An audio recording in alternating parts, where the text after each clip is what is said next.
Hello guys, I'm going to be talking about getting started with C language.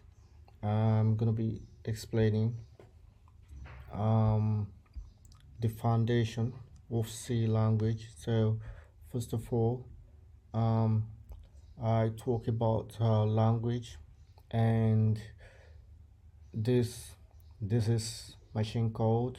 So this is actually low level language, and you need to understand that machine code is 0 1, so it's very difficult to write in that kind of language. So that's why we come up with several languages, and here here is where we have C language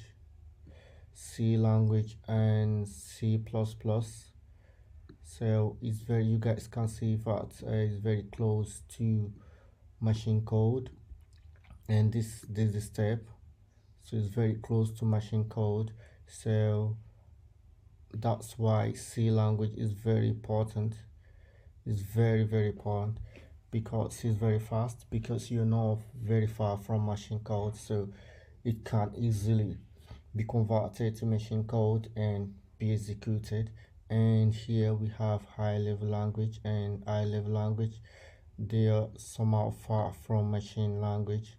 So this high level language Python. This is where we have Python, and we have Java, we have Rust,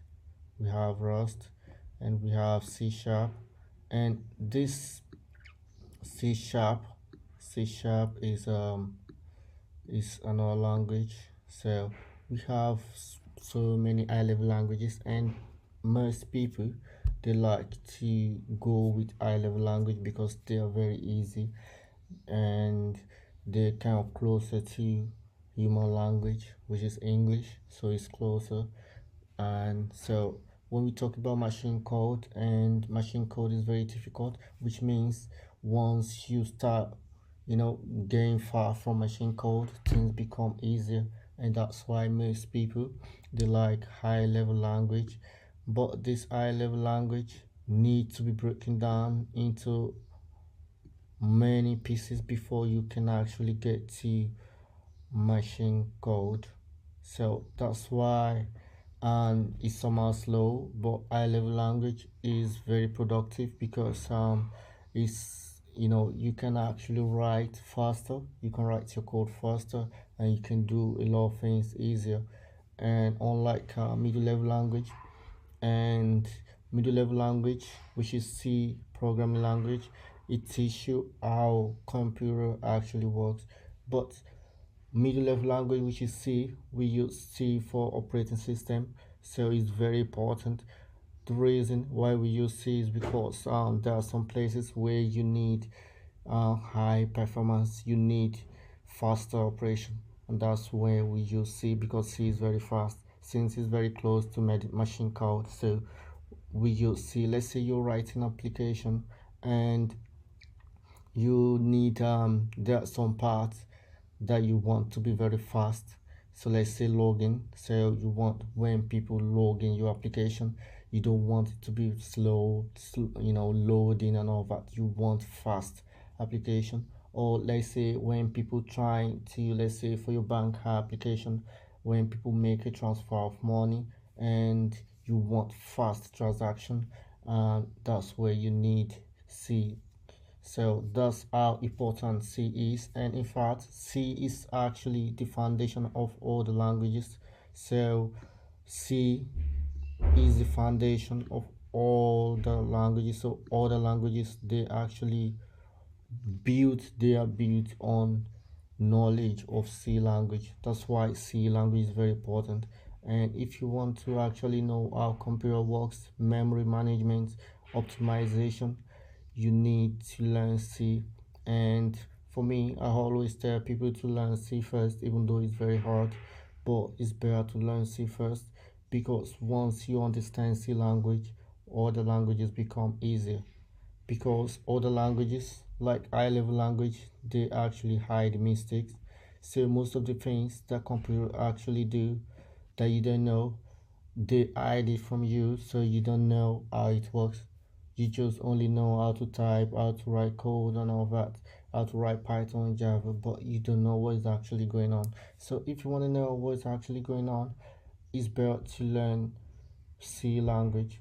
That's how you know memory management.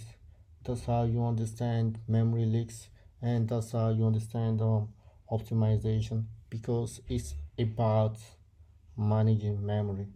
So Python, when you write, let's say when you use a memory, and after after Python always do the cleanup like high level language, they actually manage those, you know, memory automatically, and they do it for you because they're trying to make things easier. But it's better for you to know how computer actually works. So I'm going to be writing a simple program now to display hello world. So I just want to do that so that you guys see what C program looks like. So first of all, to write that, we need to include library. So we need to include library. So library is actually where we're going to get the tools um to display result. So this is where we normally get the tools to display result. Include stdio.h. This is where we get the tools, and after that we're going to write our main function. Main function is actually where we list the task we want C to do. So this is the main function. So what we want him to do, we want him to say hello, and we're going to be writing this and hello world,